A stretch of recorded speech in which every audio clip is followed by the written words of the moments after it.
Fala, meu amigo e minha amiga, seja muito bem-vindo a mais um editorial do nosso canal. Vamos lá. O ministro do Supremo, Alexandre de Moraes, ele hoje está sob pressão de uma decisão que foi tomada pela Procuradoria-Geral da República. Afinal, a Polícia Federal fez um pedido. A Procuradoria-Geral da República confrontou esse pedido. Se o ministro Alexandre de Moraes toma parte da Procuradoria-Geral da República, desmoraliza a Polícia Federal e cria um conflito político gigantesco. Se, por outro lado, ele não aceita o pedido da Procuradoria-Geral da República e pende para o lado da Polícia Federal, ele pode ser acusado, no futuro, de não estar obedecendo à lei e pode sofrer até mais pressão, inclusive dos Estados Unidos, se ele opta em ficar do lado da Polícia Federal. Vou te explicar essa situação.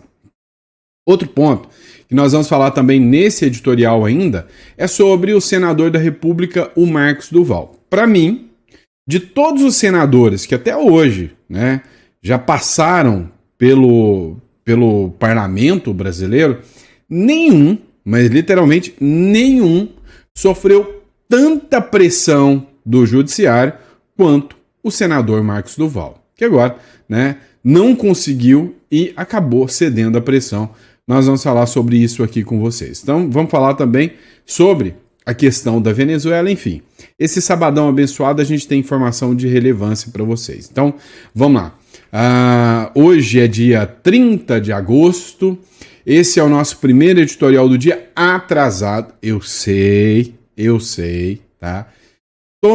Tô me organizando. Vocês sabem que eu não gosto disso, mas eu atrasei todos esses dias, por causa de outros compromissos. Mas agora, a partir de amanhã ou da semana que vem, de segunda-feira, vai estar tudo organizadinho, tudo adequado, tá? Foi algumas intempéries, dentro dos meus negócios aqui, das empresas e do escritório, que acabou me tomando um tempo. Mas agora tá tudo tranquilo, tá tudo light. Não conseguimos tomar nossa cervejinha, comemorando a queda do Maduro, mas ainda acredito que irá acontecer, tá? Mas bora pra cima de informação e vamos pra cima. Não esqueça de se inscrever, curtir e compartilhar. Bora de matéria.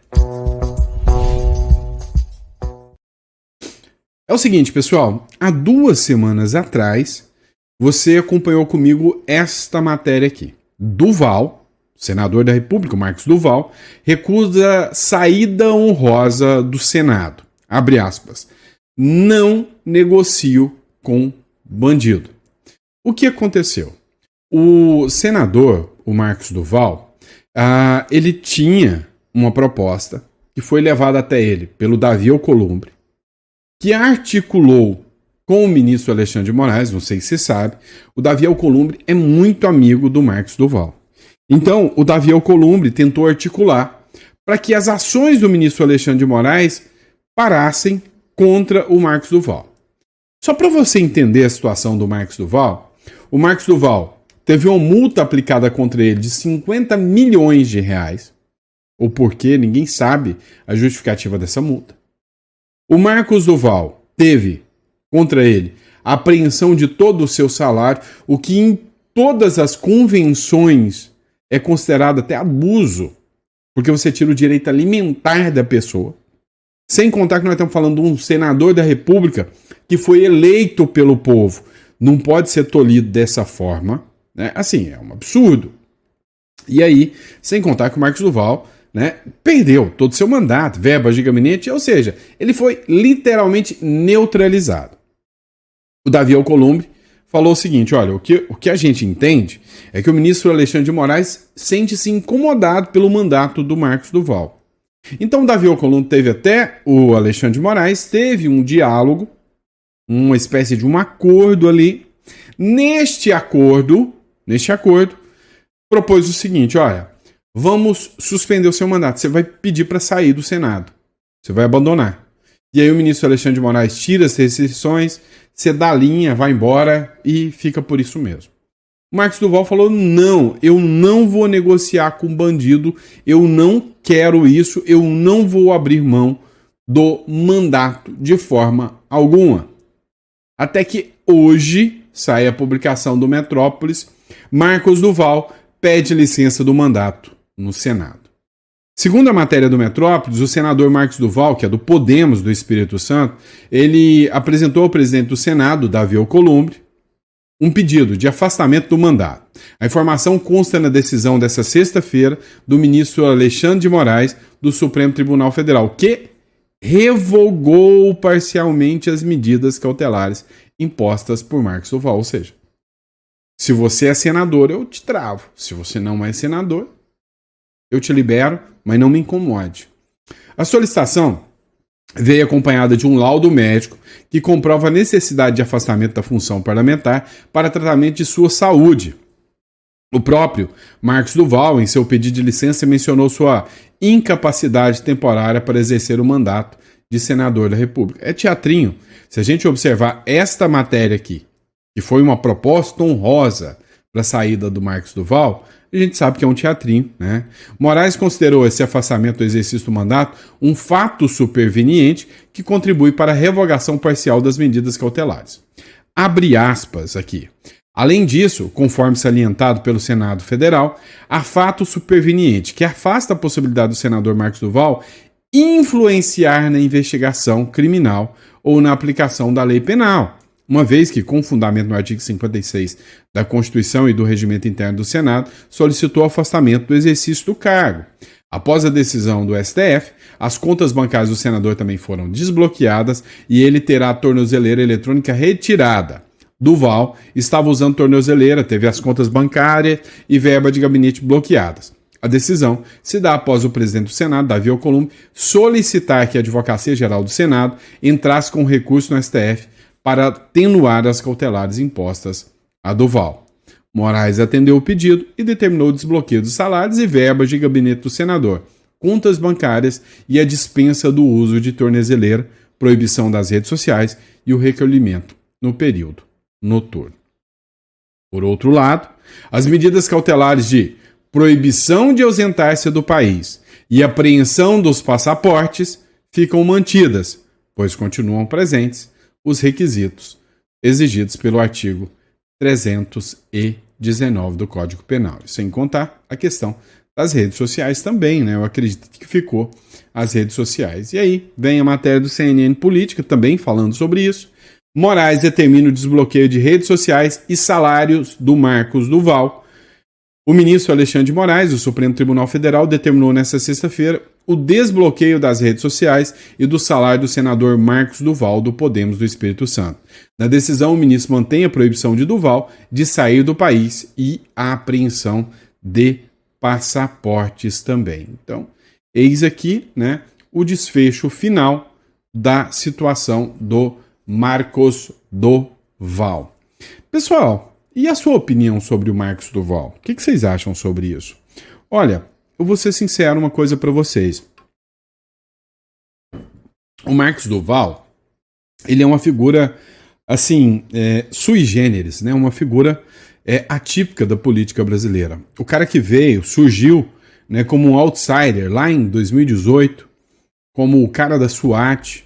Ele entrou dentro, ficou boa, né? Ele entrou no Senado com um discurso, né, combater o crime organizado, e ele acabou sendo travado ali dentro do Senado de exercer sua atividade, seu trabalho.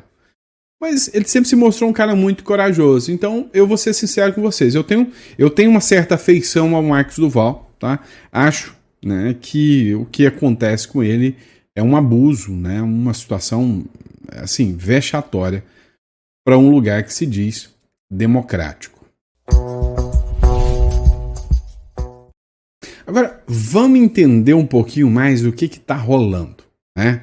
Sobre o ministro do Supremo, Alexandre de Moraes, a Polícia Federal e a Procuradoria-Geral da República. Vamos lá.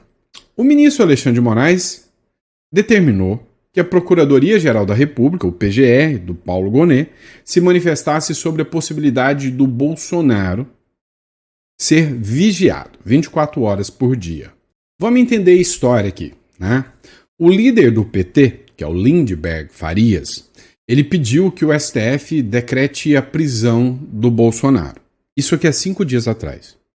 Decretar a prisão do Bolsonaro porque o Bolsonaro estaria descumprindo medidas e também, no domingo passado, ele fez um vídeo dizendo que o Bolsonaro poderia fugir a qualquer momento, que era só o Bolsonaro entrar no porta-mala de um carro, em 10 minutos ele estaria lá na embaixada americana e aí se acabou todo o sonho petista de ver o Bolsonaro preso.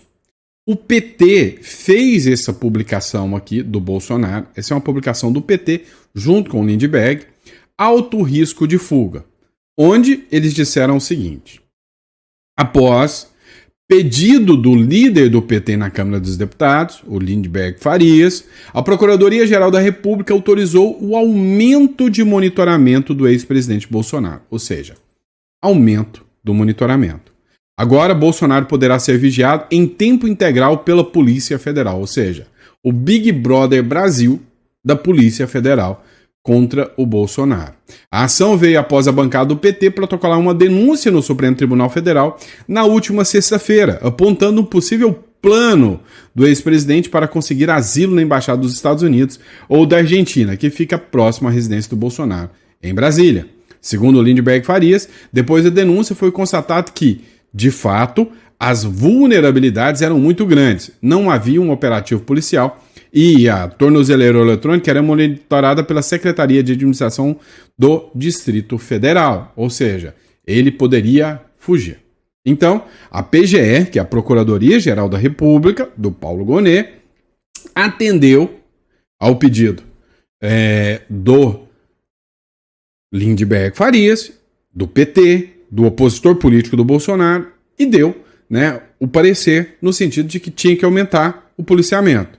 O ministro Alexandre de Moraes deu a ordem e hoje a casa do Bolsonaro está rodeada por policiais, um Big Brother da Polícia Federal. Só que a Polícia Federal não o suficiente, tudo isso, a própria Polícia Federal pediu para que os policiais ficassem dentro da casa do Bolsonaro. Imagina o Bolsonaro ali no banheiro, naquele momento, aquele momento ruim da vida da gente, e aí um policial do lado de fora, com a família lá dentro, dentro da casa, o policial. Pois é, a matéria da Gazeta do Povo, o pedido da PF por policiais na casa de Bolsonaro fere a privacidade e não tem qualquer base técnica. Olha, foi uníssono. Tanto juristas de direita, quanto juristas de verdade, eu não estou falando militante mequetrefe, não, estou falando jurista, quanto juristas de esquerda, sério, falar, não, isso, aí até isso passou dos limites, espera aí que não dá para ser assim. Então, mandar, a Polícia Federal pediu que os policiais ficassem dentro da casa do Bolsonaro. Mandou o pedido para a Procuradoria-Geral da República, para o Moraes, que mandou para a Procuradoria-Geral da República e falou: Procuradoria, se manifeste. Pois é, a Procuradoria-Geral da República se manifestou. A PGR é contra a presença de agentes da PF dentro da casa de Bolsonaro. Ou seja, a Procuradoria-Geral da República, nem ela colocou a mão nessa cumbuca aqui, Macaco velho não põe a mão na cumbuca. Matéria do Tempo. Gonet vê risco de fuga, mas descarta policiais dentro da casa do Bolsonaro. Nem os policiais, nem os casos de traficantes mais perigosos do Brasil, do mundo, tiveram uma violação de privacidade tão grande quanto essa de colocar policiais dentro da casa. A casa é asilo inviolável, isso aí está na Constituição. Tá? Então, assim, você colocar para uma pessoa cumprir e colocar gente lá dentro, por exemplo, o Collor está prisão domiciliar. Alguém colocou lá dentro da casa dele, da mansão que ele mora, policiais lá dentro? Não colocaram. Então, sim, viola todos os preceitos da dignidade da pessoa humana. É simples, tá? E aí, vem a matéria da Folha de São Paulo para tentar argumentar, toda essa parafernália toda. A Polícia Federal tem uma justificativazinha, né? Qual é a justificativa da Polícia Federal? Ela teme que o Bolsonaro pule o muro do vizinho para fugir do condomínio. A Polícia Federal fez um estudo do condomínio de Jair Bolsonaro, com base em imagens aéreas feitas por drones, e concluiu que o ex-presidente pode pular com facilidade o muro de um vizinho e sair escondido dentro de um carro rumo à Embaixada dos Estados Unidos para pedir asilo, né? Então, por causa disso, desse risco aí, a Polícia Federal ainda insiste que o Bolsonaro deve ser monitorado de dentro de sua casa. Aí é que mora o perigo. Se o ministro Alexandre de Moraes acata o pedido da Polícia Federal e determina dentro da casa do Bolsonaro, escancara ainda mais para o mundo um pedido ilegal que viola a dignidade da pessoa humana, que viola todas as regras de direito. Não existe essa previsão legal dentro do direito brasileiro. E aí é óbvio que dá mais um motivo e um argumento para aplicações de sanções, como, por exemplo, a Lei Magnitsky contra ele, né? Ou seja, uma pressão ainda maior, vai criar uma ruptura ainda maior. Sem contar, né, que escancara que é um processo persecutório sem a menor observância da lei. Porém, se o ministro Alexandre de Moraes quer pagar de bom moço e fala, não, realmente vai violar a dignidade do Bolsonaro, eu não vou permitir que vocês fiquem lá dentro da casa. Ele se alinha com a Procuradoria-Geral da República, mas desmoraliza a PGE, a Polícia Federal, mostrando que realmente a Polícia Federal está numa ânsia tão grande de pegar o Bolsonaro que está fazendo pedidos ilegais para que isso aconteça. Então, essa decisão do Procurador-Geral da República, desalinhando, né, um pouquinho do regime, acabou por gerar um mega de um conflito interno dentro do próprio regime. E sua opinião? O que você acha que vai ser a decisão do Alexandre de Moraes agora? Ele vai mandar policial lá para dentro, obedecendo ali o parecer da PGR, ou ele vai estar alinhado com a Polícia Federal, que quer a cabeça do Bolsonaro de qualquer forma? Eu acho, se isso for uma aposta, que ele vai para o lado da Polícia Federal e vai tacar a gente lá dentro da casa do Bolsonaro. Qual que é a sua opinião? Coloca aí no comentário. Vamos lá, pessoal. Ontem eu coloquei essa matéria aqui para vocês. Homem que tem dignidade não rasteja, diz Lula sobre ligar para o Donald Trump. Pois é, o Lula, ele sabe muito bem exatamente o que ele está fazendo. Tem gente que fala, nossa, mas o governo é incompetente para administrar a economia brasileira. Opa, pero no mucho, não pensa que é assim não, porque na verdade eles sabem exatamente onde eles estão pisando. O que eles querem é isso mesmo. Eles precisam de um argumento para justificar a economia destroçada que será entregue para a gente, no máximo em 2027. É só olhar qualquer economista sério que vai colocar esse posicionamento aí para vocês, né? Mas, entretanto, todavia, contudo, a gente precisa prestar atenção em alguns pontos importantes. Será mesmo que esse discurso do Lula de que eu não rastejo para ninguém, né? Eu não faço isso, eu não me imploro para ninguém, eu sou o Lula, o Todo-Poderoso, eu não vou implorar para ninguém, é verdadeiro? Dá uma olhada no que o Ivan Kleber falou aqui e o que a Sky News colocou sobre o Brasil. O Brasil implora para que empresas participem da COP30, diz matéria da Sky News. Ou seja, o Brasil está tão vergonhoso num evento que eles estão fazendo que ninguém quer participar disso aí. Dá uma olhada nessa matéria do Ivan Kleber aqui. O Brasil está implorando para que as empresas participem da COP30, é o que diz uma matéria da emissora Sky News no Reino Unido. Isso por conta de um certo afastamento, distanciamento das empresas das políticas ambientais e também de políticas do presidente americano Donald Trump. Contudo, a matéria diz o seguinte, abre aspas, mesmo antes de Trump assumir o cargo, empresas de tecnologia estavam abandonando discretamente metas climáticas para priorizar a inteligência artificial, que consome muita energia. E mais, a matéria também diz que a COP30, a equipe da COP30, escreveu aos líderes empresariais pedindo que eles dessem um passo à frente, não para trás, e viajassem para Belém, apesar dos desafios logísticos do pano de fundo de incerteza sistêmica. Eu sou Ivan Kleber, falo diretamente de Londres, no Reino Unido, e hoje é sábado, dia 30 de agosto de 2025. Muito obrigado pela audiência. Pois é, vocês acham mesmo que adianta o Lula implorar, que adianta o Lula pedir para que as empresas vão? Não vão. O mercado não funciona assim. O mercado, né, ele observa o que é vantajoso, o que não é vantajoso, e aí depois ele toma a decisão. E aí cá entre nós. Apostar no governo Lula, eu entendo que não é uma medida. É nem um cadiquinho vantajosa. Vamos lá, pessoal.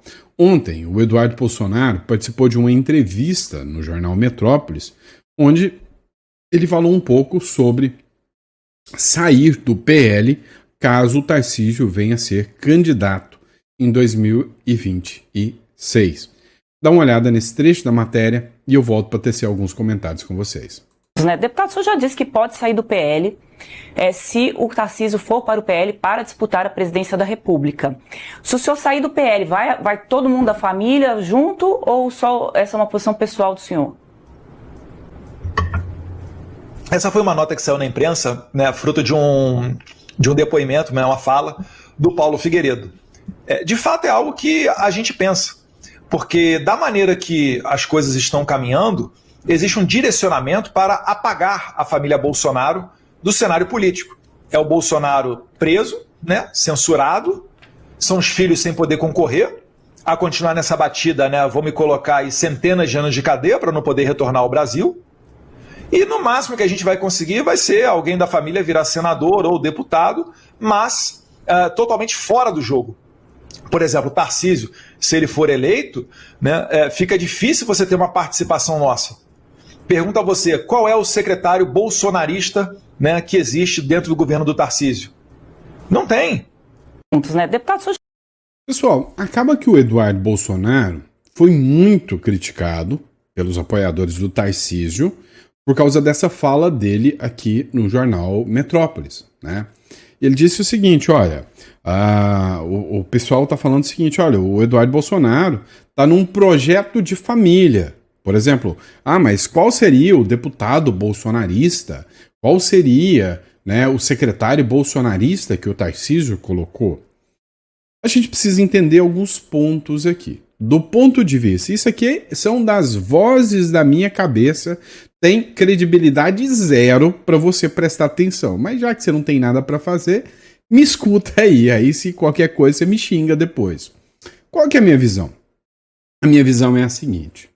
Literalmente, o Tarcísio, ele é uma figura que sim, tem uma certa sintonia com o ex-presidente Bolsonaro, sim, ele tem um certo alinhamento com o ex-presidente Bolsonaro, mas que o Tarcísio não é bolsonarista nem aqui, nem na China.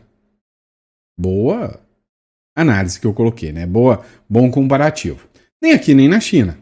Ora bolas, o Tarcísio, literalmente, as políticas públicas que foram utilizadas pelo Tarcísio no estado de São Paulo são completamente diversas do ponto de vista que veio do bolsonarismo, do ponto de vista do discurso do bolsonarismo.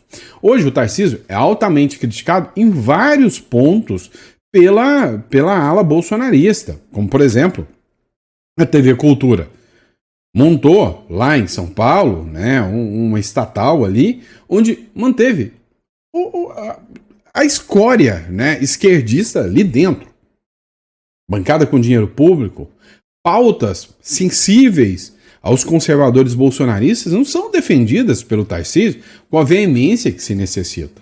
Agora, o Tarcísio também precisa estar ali pedindo o voto do bolsonarismo. Agora, uma coisa é certa. Encarar que o Tarcísio é uma figura bolsonarista é tapar o sol com a peneira. Não é verdade. Não é à toa que muita gente fala que é o candidato autorizado pelo sistema.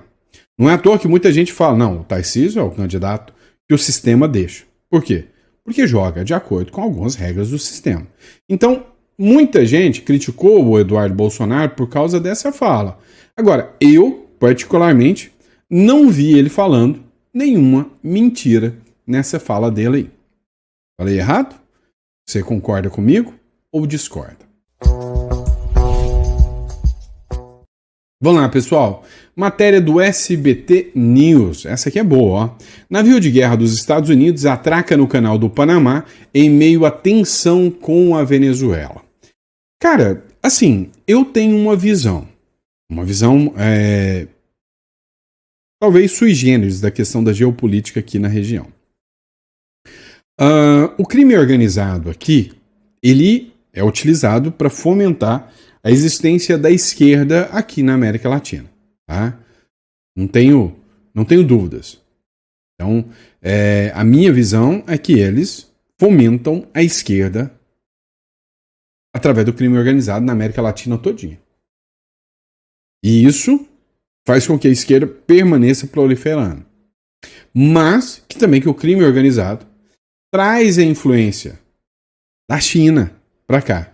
Sim, eu eu analisei matérias que vários negócios feitos por grupos de crime organizado têm a ver com empresas, né, que mandam produtos da China para cá. E o que acontece? Os Estados Unidos, ao colocar esse sistema de proteção aqui na América Latina contra o crime organizado, ele está, de certa forma, desesquerdizando a região e tirando a influência da China. Exemplo, o Canal do Panamá. Hoje, os Estados Unidos chegou a fazer ameaças sobre o Panamá de que ele estava entregando a administração do Canal do Panamá para os chineses. E ali passava vários produtos contrabandeados dos chineses. E a gente está falando que crime organizado, pessoal, não é só tráfico de drogas, não. Quando eu falo de crime organizado, eu estou falando de produtos pirateados, contrabandeados. Isso também tem muito, vocês sabem disso. Ou quem nunca viu aí os produtos piratas da China, né? Então, os Estados Unidos, ao colocar esses navios na região do Panamá, ele também tenta fazer um filtro do comércio ilegal, tentando minar também a economia chinesa, né? E a influência chinesa aqui dentro da América. A gente viu casos, como essa semana, né, que uma empresa aqui dentro do Brasil, na região de Niquelândia, em Goiás e alguns outros estados, teve uma oferta de uma empresa holandesa, se eu não me engano, de 900 milhões de dólares. Mas ela ainda optou por vender para uma empresa chinesa por 500 milhões. E aí a gente tem aqui a notícia da Operação Carbono Oculto, que tratou de atacar ali o PCC e o crime organizado, que empresários, fazendeiros precisavam vender suas empresas e suas fazendas mais barato do que o mercado, ou às vezes nem queria vender, porque o PCC vinha e fazia ameaças. E aí a grande questão é, por que venderam produtos mais baratos? Né? Ou seja, vender uma máquina como essa mais barata, teve pressão do quê? Do governo, do crime. Então, os Estados Unidos, ao colocar, né, esses navios aqui, eles vêm para fazer uma pressão em cima do crime organizado. Tá? E aí, de quebra, atingem governos também. Um navio de guerra dos Estados Unidos atracou nesta sexta-feira no Canal do Panamá. A movimentação faz parte do reforço naval norte-americano enviado à costa da Venezuela. Ao todo, 7 navios de guerra e um submarino movido a energia nuclear estão aproximando da região costeira venezuelana. Juntos, transportam mais de 4.500 marinheiros e fuzileiros navais. A frota inclui destroyers, né, e também, né, aviões de vigilância, entre outros. O governo Trump afirma que a operação tem como objetivo combater o tráfico de drogas. Já o presidente da Venezuela, Nicolás Maduro, considera a presença do navio como uma ameaça gravíssima. Resumindo, o Trump diz que é para combater o crime organizado e o tráfico de drogas. Na prática, atinge governos de esquerda. Simples assim. Agora, saiu uma publicação também, não posso te dizer a confirmação sobre isso, né, que na costa venezuelana foi captado um navio de guerra americano que passou bem ali na costa. Olha só essa imagem aqui.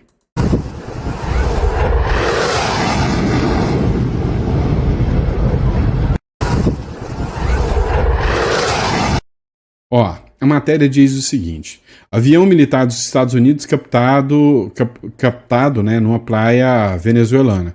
Imagens que circulam como pólvora, né, ou seja, viralizaram nas redes, mostram o que seria um avião militar estadunidense em plena praia do território venezuelano. Testemunhas ficaram em choque ao ver a aeronave tão próximo da área civil. Alguns asseguram que uma manobra de advertência direta contra Maduro. Outros creem que é só o início de algo mais grande, né? Então, estamos acompanhando tudo isso que está acontecendo. Mas uma coisa é certa, é fato. Eles estão monitorando o crime organizado e governos como o de Maduro, talvez o do Petro, podem chegar junto. E aí o Ivan Kleber fez a última publicação aqui, ó.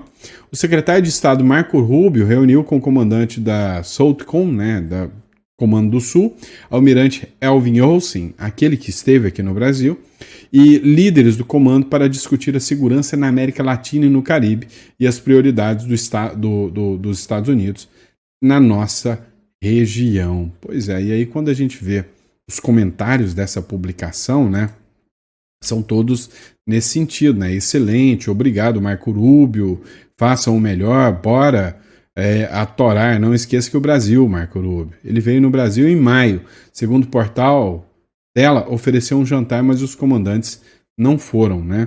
Nunca brinque com um nome latino como esse aí, tanto na versão masculina, tanto na feminina. Pois é, eu não entendi o que ele quis dizer aqui não, mas a grande verdade é que sim, há um alerta total na região de quais seriam as medidas dos Estados Unidos a partir de então. Tá certo? Grande abraço, pessoal. Fiquem com Deus e até o próximo editorial. Obrigado pela confiança e eu volto daqui a pouquinho com mais um editorial para vocês.